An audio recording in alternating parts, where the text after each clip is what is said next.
naman ni Joel Chua, nung sinisira niya yung pangalan ko, na hindi ako kandidato ngayong eleksyon na ito.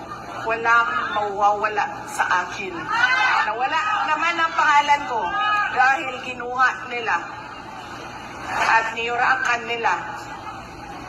Pero nakalimutan niya, kandidato siya ngayong eleksyon na ito.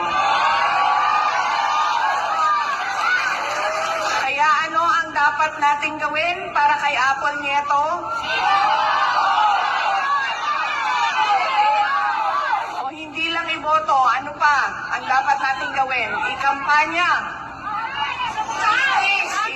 Idala sa lahat ng mga presinto at sabihan ang ating mga kasama, bigyan nyo ng 0 yang put Joel Chua.